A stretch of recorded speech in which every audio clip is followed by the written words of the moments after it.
There was a ruler called Muhammad bin Tughlaq. He ruled India from 1290 till 1351. He was a very wise king. His poorly executed policies, impractically executed policies, earned him epithets like the wisest fool or eccentric prince. When a ruler does not rule the kingdom very well, there will be chaos, there will be stress, there will be anxiety. The kingdom will suffer. Isaiah 9:6 says, a king need to rule in such a way that the people should experience his ruling.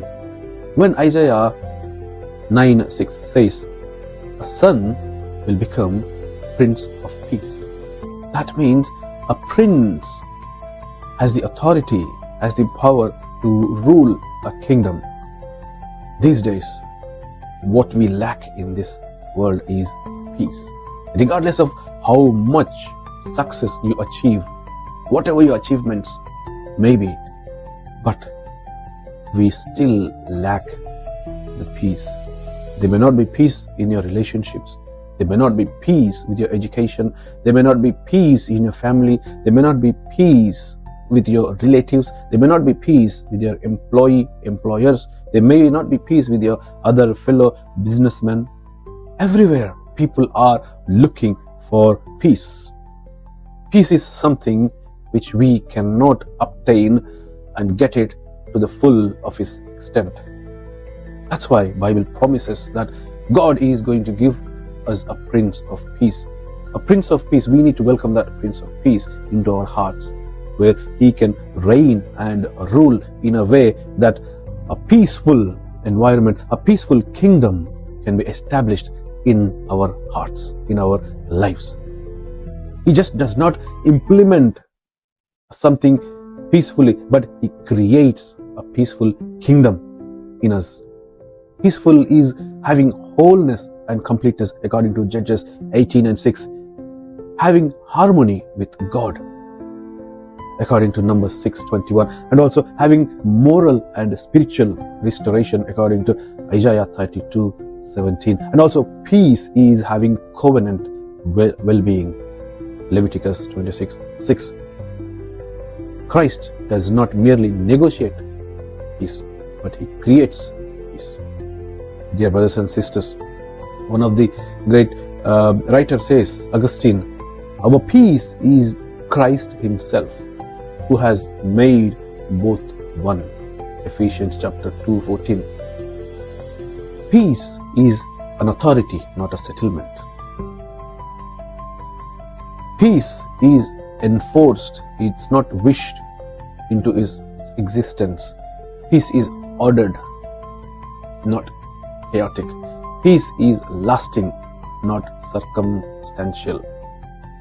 Dear friends, you must remember, Christ reigns as an administrator of shalom, subduing all the fractures of God's created order: sin, guilt, death, Satan, and also the alienation.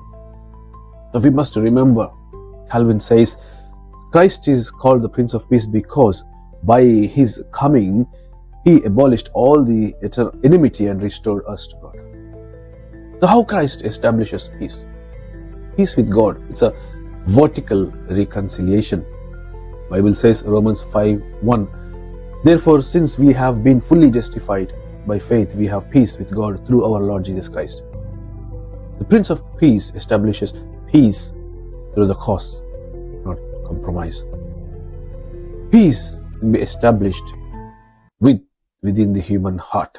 Christ rules not by only nations but consciences. My peace I give unto you, not as the world gives you. John 14:27. And also this peace helps us in suffering, in anxiety, in death itself. We need peace in so many areas in our human heart, in our life. That's where Christ comes in.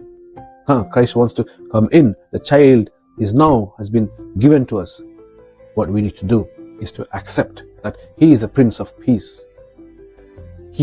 Invite Him into your heart so that He can give peace in your suffering, in your anxiety, in your illness, in your sickness, in your relationships, and in your spirit, and also in the death itself, where we can have the peace and the hope and assurance that we can be with Him in glory. So what do we do? He also establishes peace among humanity. The horizontal reconciliation. The Prince of Peace forms a new humanity. Ephesians 2:14 says, He Himself is our peace, breaking down the dividing wall of hostility. Ethnic, social, spiritual hostilities are overcome, not by policy, but by union with Christ. So dear brothers and sisters, the real, true meaning of Christmas is that accepting the Prince of Peace in our lives, so that we can have that real peace in our lives. That only happens when Christ becomes Prince in your heart, in your life, so that when He rules and reigns, the kingdom will be peaceful. Your kingdom will be peaceful. Your heart, your life will be peaceful. May God bless this word. Thank you.